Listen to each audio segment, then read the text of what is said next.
Are you visiting Australia or planning to? Learn all about Australia to make your bucket list vacation completely unforgettable.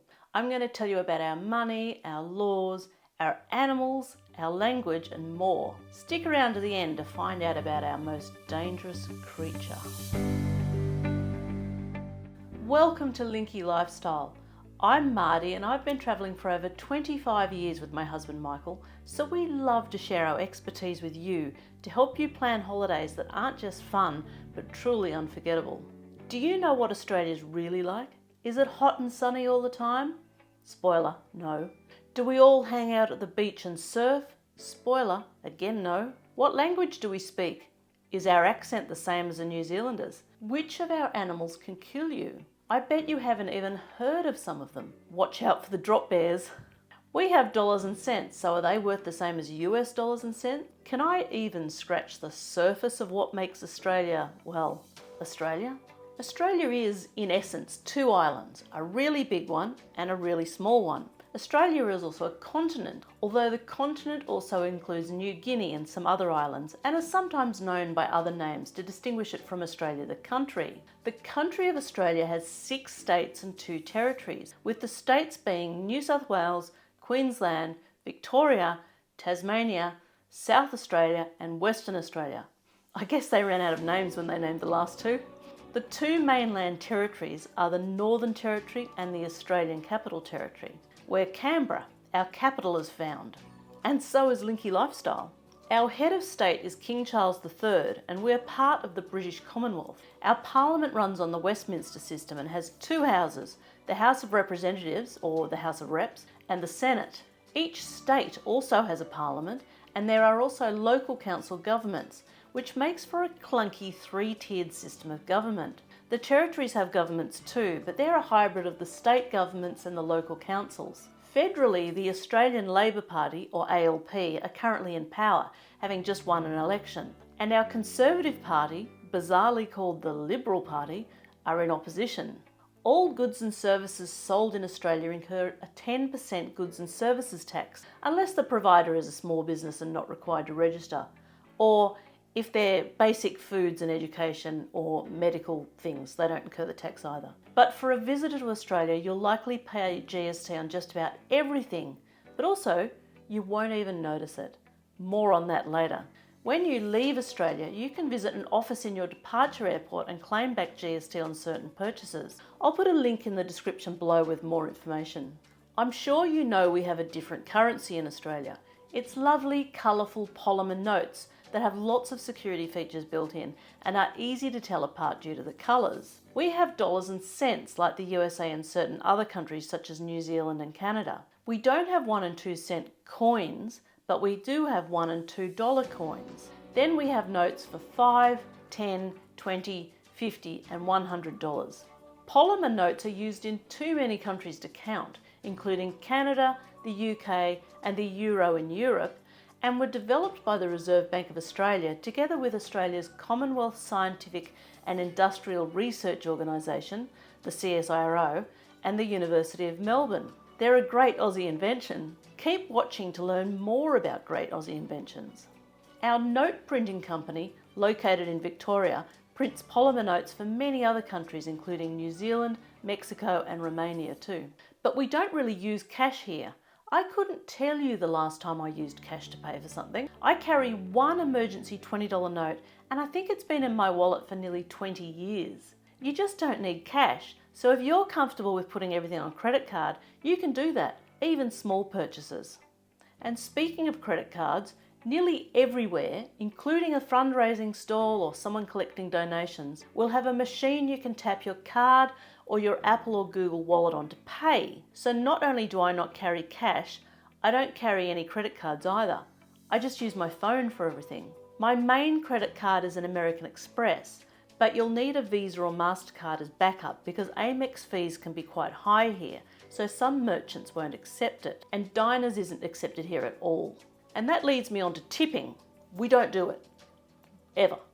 Well, the only exception is in a restaurant where you've had a high-end meal.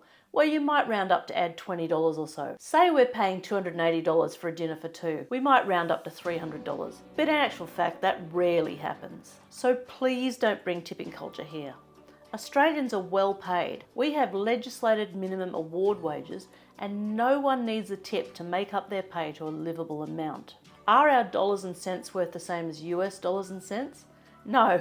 Sadly, the Australian dollar is only worth about 64 US cents at this point in time. But on the plus side, our goods and services tax is included in the price you see. So you don't have to do that awkward thing we have to do when visiting the US and do a mental calculation of the sales tax and then the exchange rate. The price you see advertised is the final price. No nasty surprises at the checkout.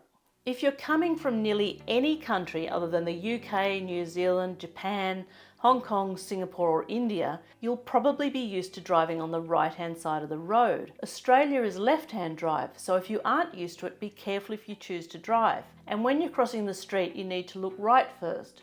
Look to the right, then look to the left, then look to the right again. Well, that's what Hector the cat used to say when I was a kid. And speaking of driving, Australia is a huge country.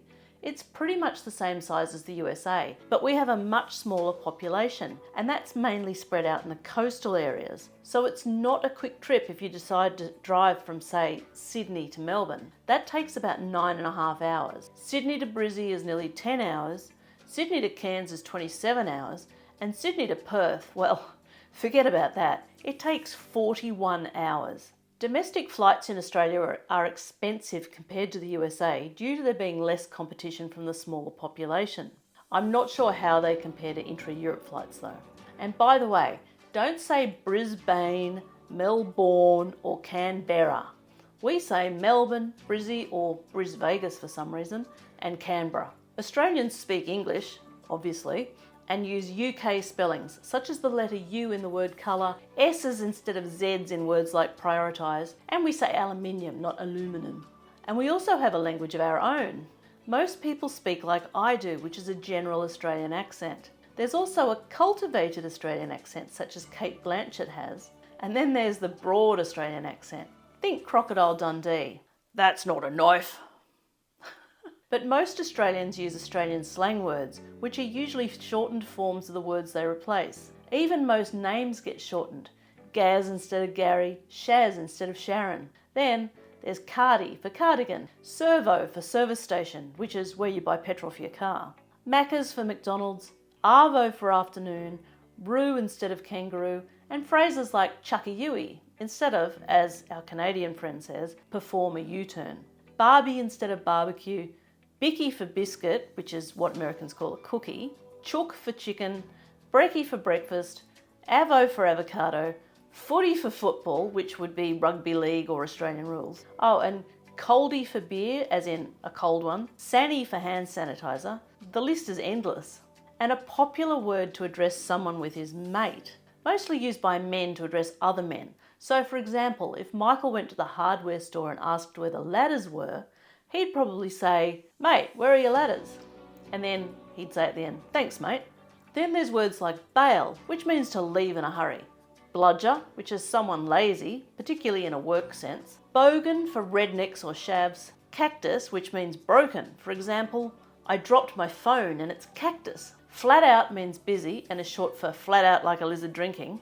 And if you're leaving somewhere, you can say, "I'm off," like a bride's nightie, or "I'm off," like a bucket of prawns in the sun. And if you're angry, don't say you're pissed. That means you're extremely drunk. If you're angry, then you can say you're filthy. Or you can say you're pissed off. Australian food couldn't be that weird, could it? We have many world-class chefs working here and across the world. But there are some typically Australian foods. Mum's lamb roast, for instance. There was an ad on TV in the 80s or 90s where a young woman turned down a date with Tom Cruise because it was the night for Mum's lamb roast. The funny thing is, the young woman was played by Naomi Watts, who's good friends with Nicole Kidman, who, of course, went on to marry Tom Cruise. Maybe Nicole got to go on the date instead of Naomi. Now, everyone knows about Vegemite, and if you weren't brought up on it, you probably won't like it. But you're all doing it wrong. You have to have lots and lots of butter on your toast and then dab on the Vegemite.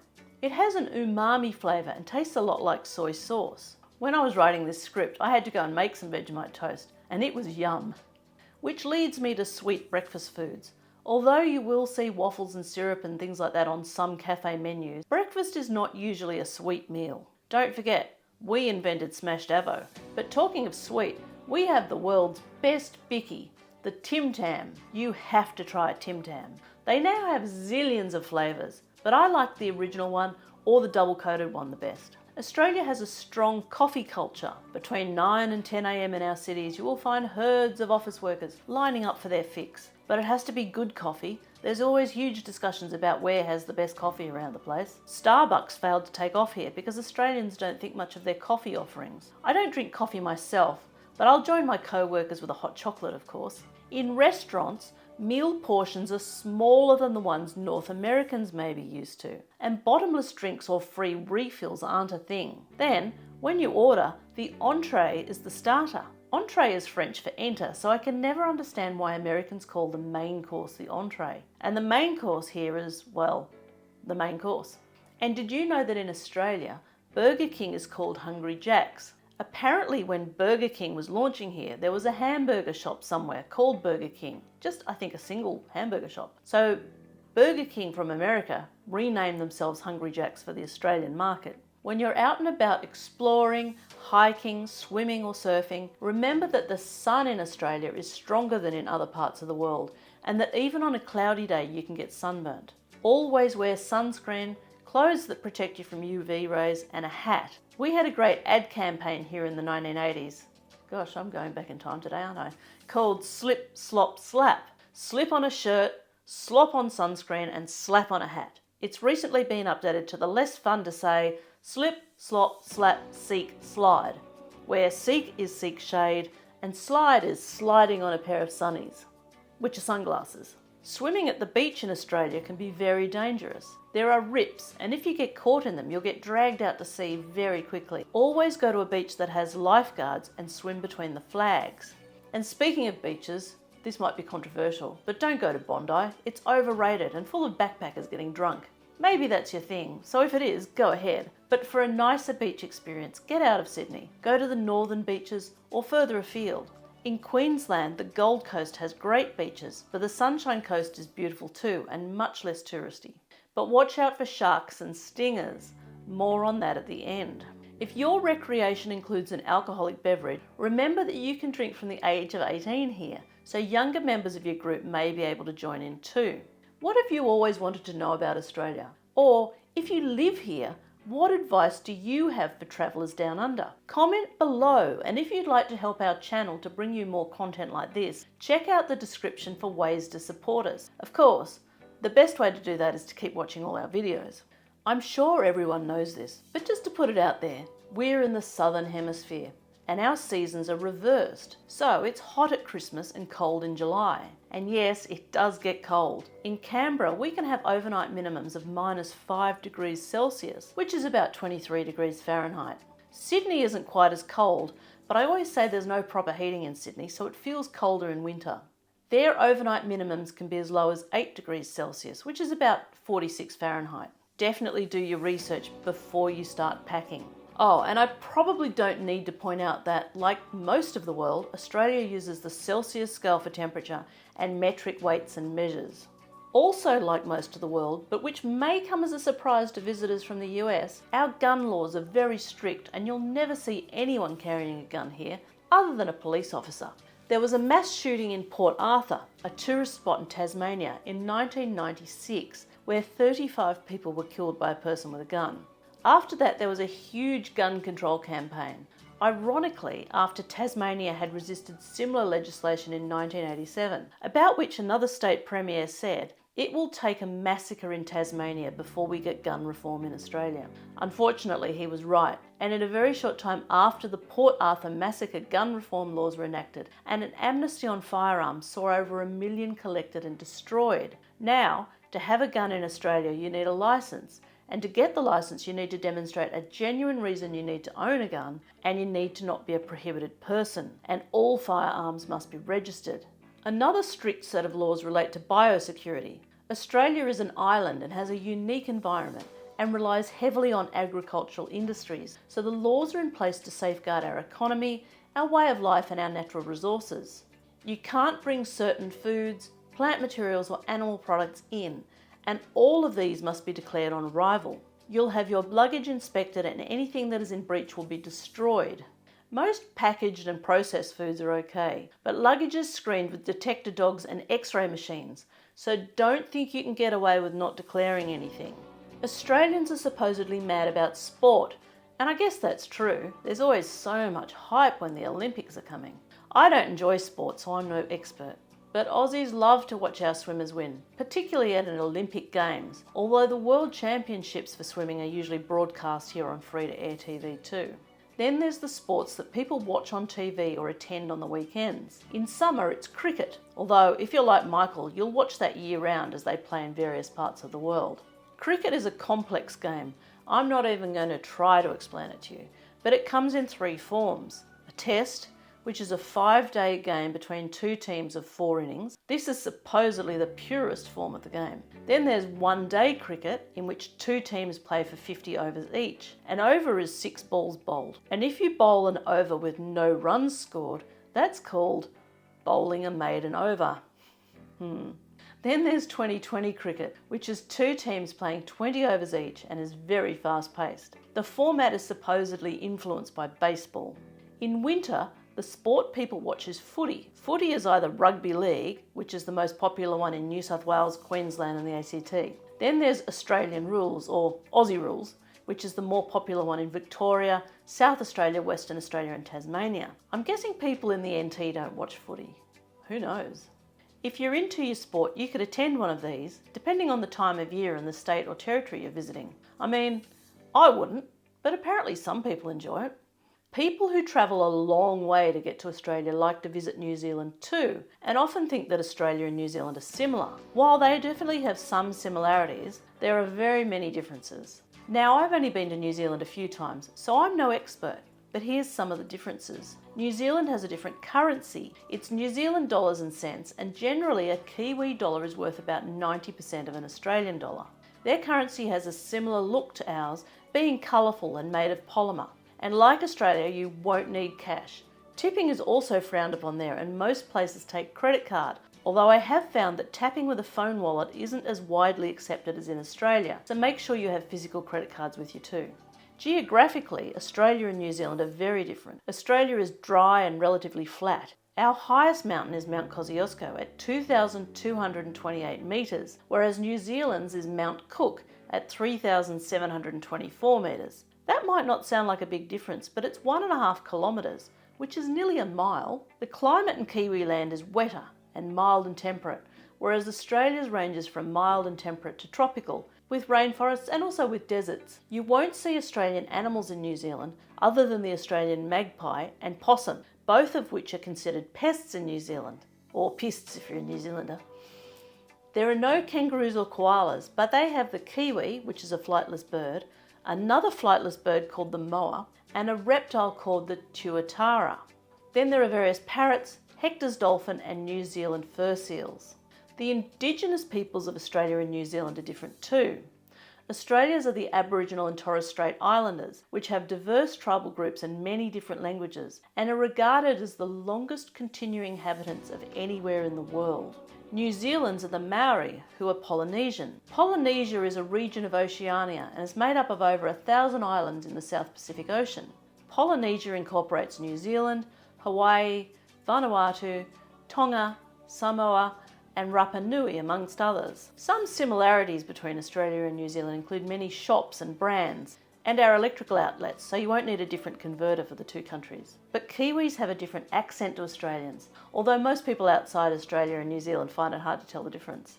I mentioned that Australia invented polymer banknotes. We've also invented or been involved in the invention of some other well-known things. There's the black box flight recorder, which is actually orange, invented by David Warren.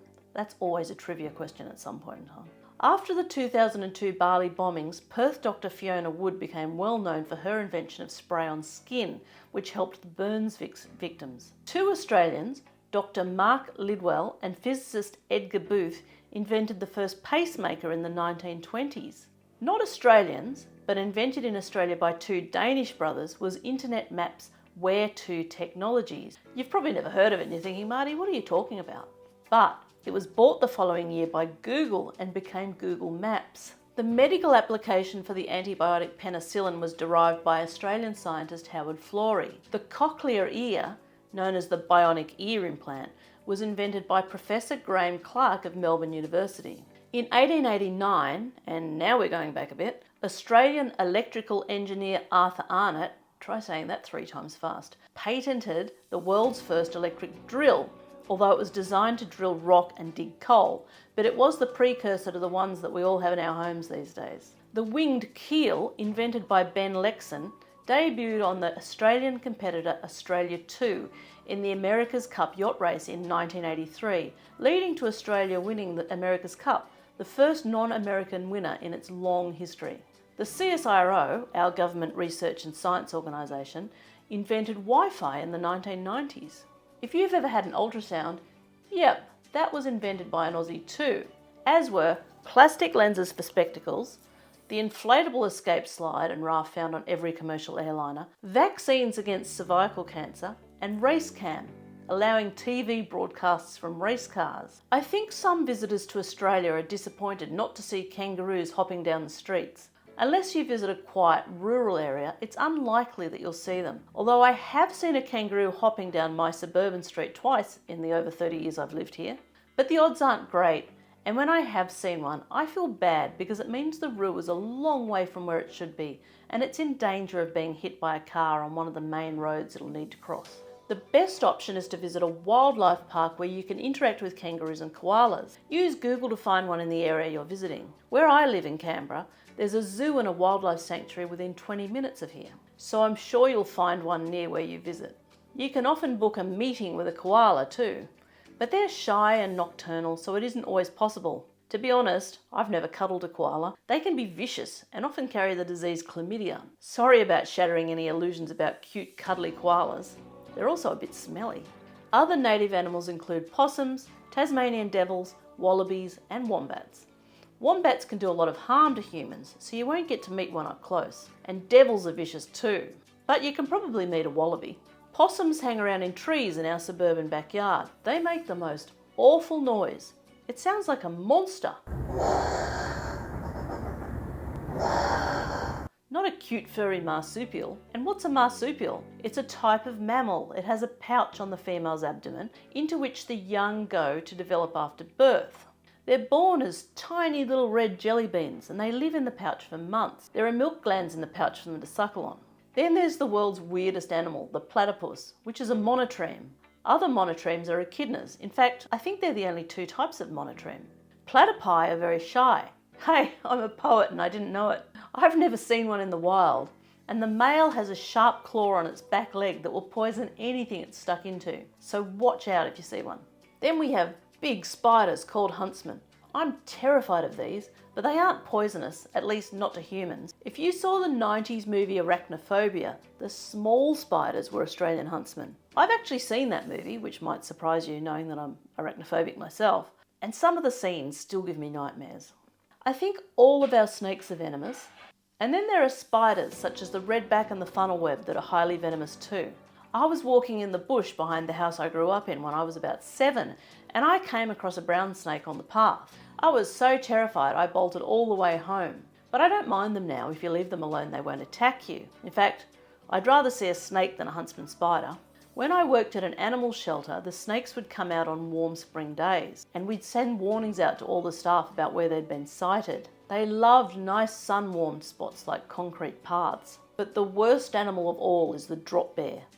It's a large marsupial that eats meat and it has huge teeth, and it drops from trees onto unsuspecting victims, usually tourists since we Aussies are too smart to walk under the trees they favour. And did you know that the most poisonous animal in the world lives in our coastal waters? The box jellyfish, also known as a stinger, has long tentacles full of poison. In parts of Queensland, you shouldn't go swimming without a stinger suit on. Okay, I have to admit it. One of the last 2 animals I talked about is fictitious. Do you know which one? While you think about it, I'll tell you about our birds. The emu is the second largest bird in the world after the ostrich. It's flightless, and emus actually won a war against humans in Australia in the 1930s. It's known as the Emu Wars. The Australian military attempted to control a growing emu population that was damaging crops using machine guns and military tactics. But the emus were too difficult to hit with the machine guns, and the birds could easily outrun the troops. So the humans gave up. Yay for the emus, I say. Who wants to machine gun an emu? That's terrible. We have many beautiful parrots, including the king parrot, cockatiel, rainbow lorikeets, red-cheeked parrot, superb parrot, crimson rosella, budgerigar, and then there's cockatoos, which are also parrots, such as the sulphur-crested cockatoo, which is a bit of a pest because it chews things it shouldn't, such as the stuff that holds skylights in place, and then they fall in. Here they sit in a gum tree that overhangs our driveway and bite twigs off it, throwing them on the ground. Our driveway is always full of these twigs. Other cockatoos include the red-tailed black cockatoo, the gang, corellas, the galah, and the pink cockatoo. That reminds me of another Australian saying, "Don't be a flaming galah," means don't be an idiot. So which is fictional then, the drop bear or the box jellyfish? It's the drop bear. The drop bear is an Australian urban myth designed to scare tourists who are already wary of our dangerous wildlife. It's supposed to be like a huge koala with massive teeth. I even found a page on the Australian Geographic website with information about drop bears as if they're real. Apparently, their scientific name is Thylactus plummetus. My last fun fact is that our toilets are not full of water like North American ones are. They just have a little bit of water in the bottom. And they don't get blocked and need to be plunged. At least I've never known anyone who needed to plunge their toilet. Now that you know a bit more about Australia, how about checking out this playlist of my travel tips and tricks, or this video on hotel hacks? It was my first YouTube video, so you can watch it for a laugh if nothing else. Bye for now.